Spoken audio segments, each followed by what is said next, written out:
Page number 17 पर question number 68 अब मैं करा रहा हूँ, जिसमें लिखा है best limited has been registered with authorise capital of ₹5 lakh divided into 10,000 shares of ₹50 each. एक कंपनी की कैपिटल 5 लाख रुपीज़ की है और ये 5 लाख रुपीज़ की जो कैपिटल है वो 10,000 शेयर्स में डिवाइडेड है और शेयर ये 50 रुपये का है।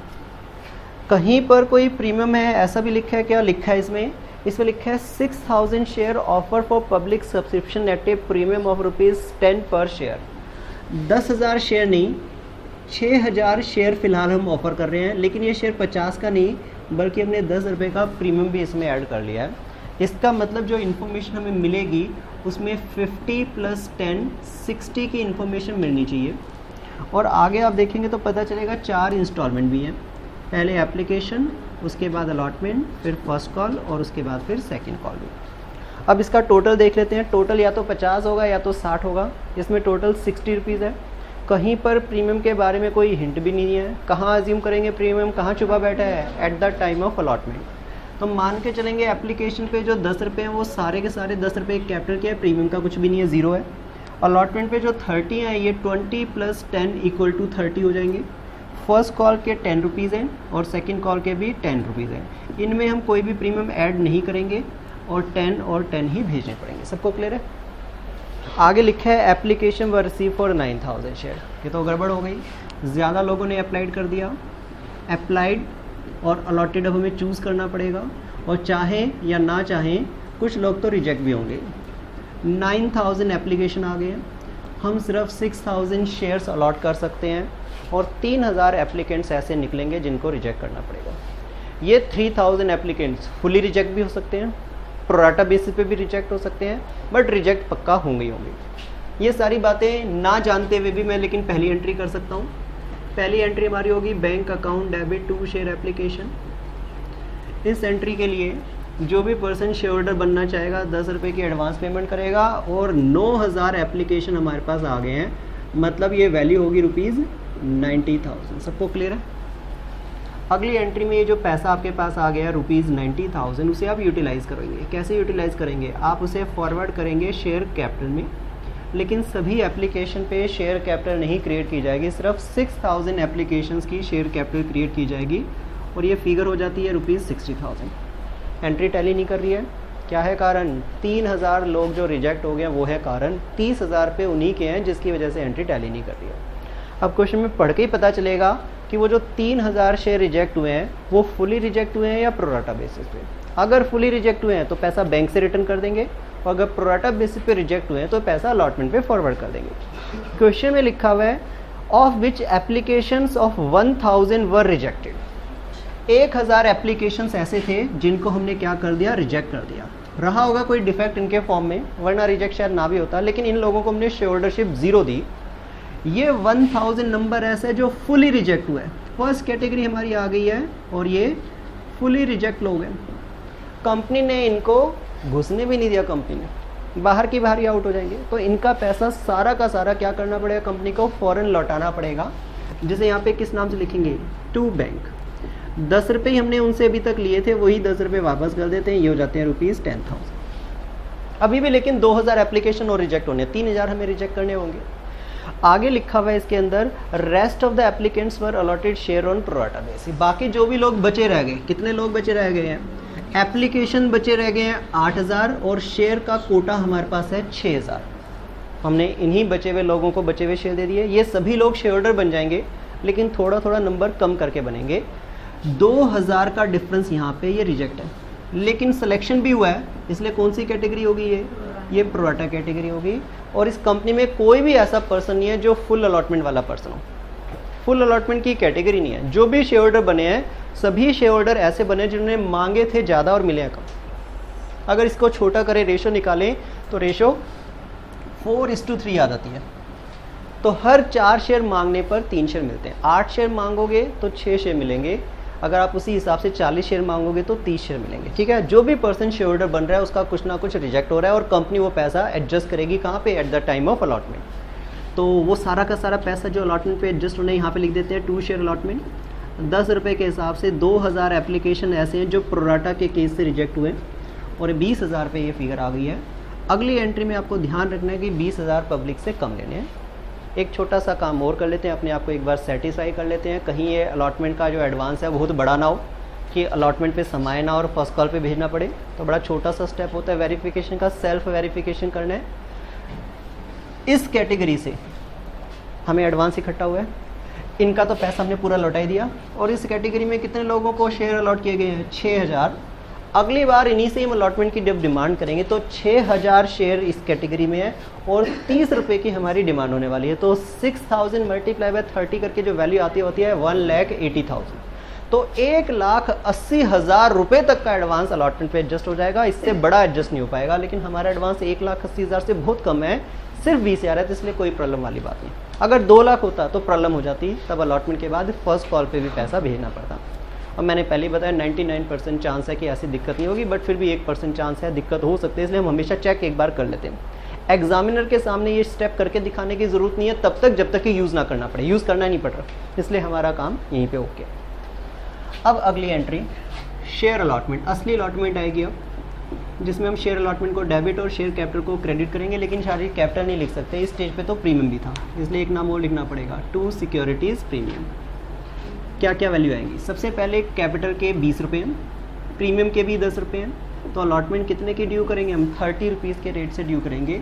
और हमने 6,000 पहली एंट्री के बाद भूल जाना है अप्लाई क्या हुआ था। फर्स्ट एंट्री के बाद एप्लीकेशन का कोई यूज़ नहीं है, फर्स्ट एंट्री के बाद सिर्फ और सिर्फ अलॉटमेंट कितना हुआ उसका यूज़ है। तो 6,000 लोगों को ये अलॉटमेंट हुआ, जैसे भी हुआ 1,80,000, 1,20,000 और 60,000। नेक्स्ट एंट्री होगी हमारी बैंक की, जो कि होगी bank account debit to share allotment. ये 1,80 से नहीं हो पाएगी, कुछ पैसा आपने प्रॉमिस किया था एडजस्ट करने का, वो आपको प्रॉमिस पूरा करना पड़ेगा। 20,000 पे कंपनी के पास ऑलरेडी डिपॉजिट है और ये जो डिपॉजिट है वो पैसे कट के ही कंपनी को मिलने वाले हैं। तो 20,000 पे हमने ऑलरेडी कम कर दिए, और भी पैसा कम हो सकता है अगर कोई डिफ़ॉल्टर निकल जाए।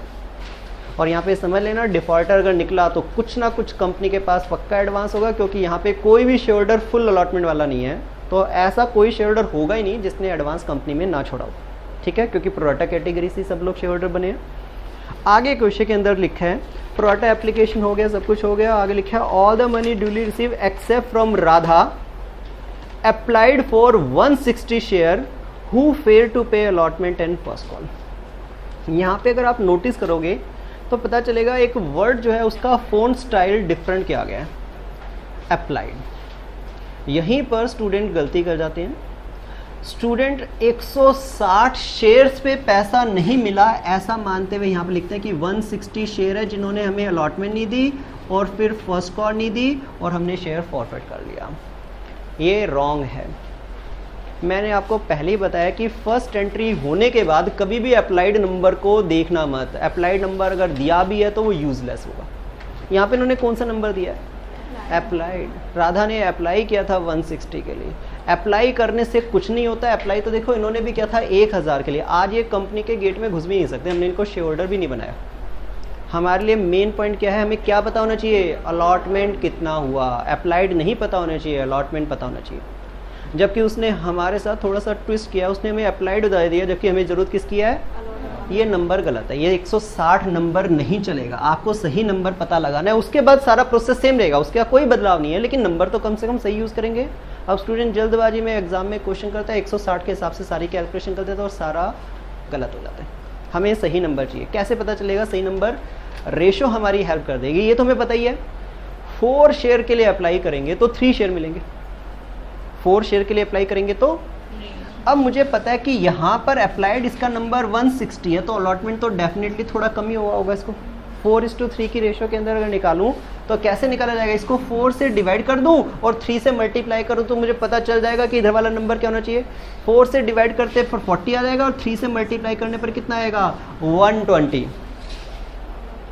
160 मांगे जरूर थे उसने, लेकिन कंपनी ने उसको दिए कितने हैं? 120 शेयर। सबको समझ में बात? ये तो मैंने जब एग्जाम में क्वेश्चन करना है तो मैं कहूँगा जी ये पागल बनाने की कोशिश की गई थी। 160 नहीं, 120 वो नंबर है जिसके बेस पे मैं कैलकुलेशन करूँगा, और मैंने सारी की सारी कैलकुलेशन 120 को यूज़ करके करनी है। 160 को तो मैं बिल्कुल ही अनदेखा कर दूंगा।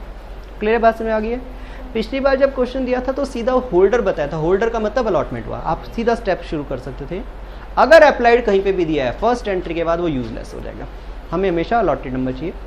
अच्छा ये काम एग्जाम में कैसे किया जाएगा, थोड़ा सा और सिंप्लीफाई तरीके से बताया तो मैं, मुझे अलॉटेड शेयर जानने, कितने जानता हूँ मैं, ऑन 160 अप्लाइड शेयर, यही है ना, मेरे को चाहिए अलॉटेड शेयर। मैं ऑलरेडी निकाल चुका हूँ 120, लेकिन एग्जामिनर को कैसे दिखा सकता हूँ, या तो रेशो का इस्तेमाल करें। रेशो का इस्तेमाल करने की टेंशन मत लो, आसान तरीका, ये जो फिगर है ना इनको ऊपर नीचे कर लो, रेशो अपने आप बन जाएगी, कट जाएंगे थोड़ी देर में अपने आप। हमेशा छोटा नंबर अलॉटेड का नंबर निकालना है तो अलॉटेड ऊपर रहेगा, 10% निकालते हो तो 10 को ऊपर रखते ना, तो अलॉटेड नंबर निकालना है तो पूरा अलॉटमेंट का नंबर ऊपर रख लो और दूसरा नंबर नीचे रख लो, ये कट के अपने बाद 3/4 हो जाएगा, अपने आप कट जाएगा, 3/4 हो जाएगा। रेशो लिखना ज़रूरी नहीं है, और तुम जितने नंबर से इसका निकालना चाहते हो उससे मल्टीप्लाई करो, तो कैलकुलेट करने पर कितना आएगा, 120 शेयर। हमें बस ये सही नंबर चाहिए था। अब इस क्वेश्चन में और प्रीवियस क्वेश्चन में कोई भी डिफरेंस नहीं है, हम देखते हैं कि हमें इनसे कितना पैसा और लेना था। 120 शेयर के मालिक बने, 30 रुपये के हिसाब से कंपनी कहेगी भैया अलॉटमेंट का पैसा भेजो, 30 रुपये के हिसाब से कितना बनेगा, ये 3600 ये बनेगा। लेकिन 3600 कैसे लिख दूँ मैं यहाँ पे, देखो एडवांस कंपनी के पास 20,000 पड़ा हुआ है, तो 20,000 पे अगर पड़ा है तो किसी एक का थोड़ी है, सारे ग्रुप का है, कुछ ना कुछ तो इसका भी पड़ा होगा।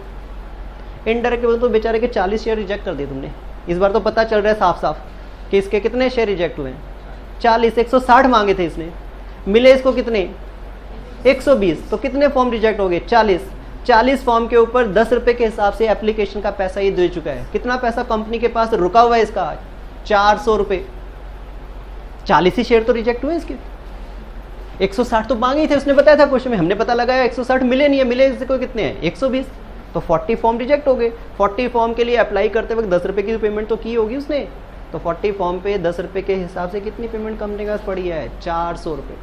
अच्छा ये 400 रुपये मैंने निकाल दिया, लेकिन मैं नहीं चाहता कि हर क्वेश्चन को मैं अलग अलग तरीके से कराऊं, इसलिए यही 400 रुपये मैं उस तरीके से निकालता हूँ जिस तरीके से पिछली बार निकाला था, क्योंकि हम एक ही तरीका अपनाएंगे तो हमारे को अलग अलग टाइप नहीं सीखने पड़ेगी, वरना सीखना पड़ेगा कि अगर अप्लाइड पता तो इस टाइप से सॉल्व करते हैं, अलॉटेड पता तो इस टाइप से सॉल्व करते हैं, एक ही टाइप है। अलॉटेड हो गया, अब एडवांस जानना है, एडवांस ऑफ कितने शेयर, 120 शेयर। भूल जाना क्वेश्चन के अंदर 160 थे, उसकी जरूरत हमारे को पड़ेगी नहीं दोबारा, बस कहाँ छुपा हुआ है उसका एडवांस, ये तो पता है मैं 400 रुपये है, लेकिन छुपा कहाँ पे हुआ है 400 रुपये, वो 400 रुपये इस 20,000 रुपये के अंदर छुपा हुआ है। ये 20,000 रुपये जो इकट्ठे हुए हैं सारे ग्रुप के हैं, इसमें 400 रुपये हैं उसके भी, बट अभी हमें अगर ना पता हो तो हम इस 20,000 में छुपे हम फिगर लिखेंगे, ₹20,000। फिर परसेंटेज वाला कंसेप्ट, 10% निकालते हैं, 10 को ऊपर रखते हैं। अभी कितने शेयर का एडवांस जानना चाहते हो, 120 शेयर ऊपर, और जिस ग्रुप से तुम जानना चाहते हो उस ग्रुप में टोटल कितने शेयर है वो नीचे। कितने शेयर अभी टोटल, 6,000। अप्लाइड तो बोलना ही नहीं कभी ज़िंदगी में, तो 6,000 से आप डिवाइड कर दीजिए, और जब आप ये करते हैं तो फिगर आपके पास कितनी आती है, ₹400। आपको 2 स्टेप 2 तरीके सीखने की ज़रूरत ही नहीं है, एक ही तरीके से सारे क्वेश्चन हो जाएंगे। तो कंपनी को इससे क्या 3600 रुपये मिल जाएंगे, क्या ले देगा ये, कितने देने थे इसको, 3200, 400 रुपये तो कंपनी ने रोके हुए, तो वो 400 रुपये अगर मैं माइनस कर दूं तो आउटस्टैंडिंग अमाउंट कितना हो जाएगा, 3200। वही 3200 यहाँ पे लिख देंगे, और अगर नेट बैलेंस अगर निकालें तो फिगर हमारे पास हो जाएगी 1,56,800। सबको समझ में आई बात है। ये आउटस्टैंडिंग की वर्किंग भी मैं यहाँ पे कर देता हूँ, लास्ट क्वेश्चन के टाइप से हो गया अब तो बिल्कुल, ये वो है आउटस्टैंडिंग अलॉटमेंट ऑफ 120 शेयर। मैं भूल ही गया क्वेश्चन में आपने 160 दिया था, मुझे ज़रूरत ही नहीं पड़ रही 160 की। अब सबसे पहले ड्यू कितना करेंगे, 30 रुपीज़ के हिसाब से 120 शेयर हैं, ये फिगर होती है ₹3600। एडवांस कंपनी के पास जो आया हुआ है वो माइनस कर देते हैं, वो है ₹400। तो जो आउटस्टैंडिंग रह गया या ड्यू रह गया वो रह गया ₹3200। ये एग्ज़ाम में आप शो कर देना, ठीक है। अब आगे चलते हैं, आगे है share first call to share capital. First call हमने 10 रुपये की रखी है, और कितने लोगों को शेयर होल्डरशिप दी थी, 6,000। ये फिगर होती है 60,000। अगली एंट्री हमारी होगी bank account debit to share first call. 60,000 तो नहीं मिलने वाले हैं, कुछ पैसा कम हो जाएगा, वही लोग फिर से पेमेंट नहीं कर रहे। अब अगर मैं मल्टीप्लाई करूँ 10 और 120 को तो 1200 आएगा। एडवांस तो सारा पिछली बार यूज़ कर लिया था, जीरो एडवांस है इसलिए पूरा 1200 का 1200 भेजो भाई इस बार। तो 58,800 सबको क्लियर है। अब क्वेश्चन के अंदर लिखा था बीच में ही हमने इसे फॉरफिट कर लिया, तो फॉरफीचर करते हैं तो बहुत आसान काम है हमारा। फॉरफीचर की तो हमारी सिर्फ एक जर्नल एंट्री होती है और रीइशू करें तो 2 एंट्री और होती है। तो फॉरफीचर की एंट्री हमारी क्या होगी, सबसे पहले हम अपनी शेयर कैपिटल को डेबिट करेंगे, लेकिन इस समय हमारा शेयर फुली पेड अप नहीं है, 40 रुपीज़ पेड अप ही अभी तक, 10 रुपीज़ की तो हमने फाइनल कॉल मांगी नहीं है, तो यहाँ पे शेयर कैपिटल के आगे लिखेंगे 40 रुपीज़। फिर एक बात और लिखनी है, सिक्योरिटीज़ प्रीमियम, ये लिखना है या नहीं लिखना है इसके ऊपर एक सस्पेंस है। अगर सिक्योरिटी प्रीमियम पेड हो चुका है तब तो इग्नोर कर देंगे, अनदेखा कर देंगे। अनपेड है तो लिखना पड़ेगा, पेड है कि अनपेड है, अनपेड है, अलॉटमेंट पे प्रीमियम था वो भेजा ही नहीं, तो एक नाम और लिखना पड़ेगा, सिक्योरिटीज़ प्रीमियम 10 रुपये। फिर अनपेड कॉल, कौन कौन सी स्टेज अनपेड रही है, एक तो शेयर अलॉटमेंट और एक शेयर फर्स्ट कॉल। जो पैसा भेज दिया था उसने, कंपनी उसको क्या करेगी, फॉरफिट कर लेगी। क्लियर है। कितने शेयर कैंसिल करने हैं अभी फिलहाल, 120, ये हो जाएगा 4,800, ये हो गया 1,200। अलॉटमेंट को मल्टीप्लाई करके मत निकालना, मल्टीप्लाई करोगे तो 3,600 आएगा। हमें 3,600 नहीं लेने थे, इससे कितने लेने थे, 3,200। फर्स्ट कॉल के कितने लेने थे, 1,200, तो इसको तो बैलेंसिंग फिगर से निकाल लेते हैं।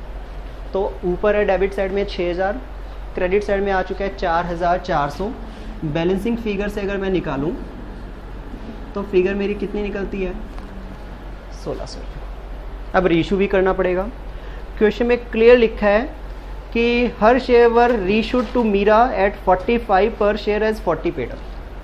हमने ये शेयर मीरा को बेच दिए 45 रुपये में 40 paid up. Fully paid up तो हुआ ही नहीं है, फाइनल कॉल नहीं मांगी तो फुली पेड अप कैसे हो जाएगा। तो आपने बैंक के आगे जो फिगर लिखनी है वो लिखनी है 45, लेकिन शेयर कैपिटल के आगे कितना लिखेंगे, 40। फुली पेड अप नहीं है ये, और 5 रुपये डाल देंगे सिक्योरिटीज़ प्रीमियम में। नहीं, सारी शेयर बेच दी हमने, तो कितने शेयर है सारे, मतलब 120। ये हो जाएगा 4,800, ये हो गया 600 और ये हो गया 5,400। क्लियर है। नेक्स्ट एंट्री हमारी होगी share forfeiture to capital.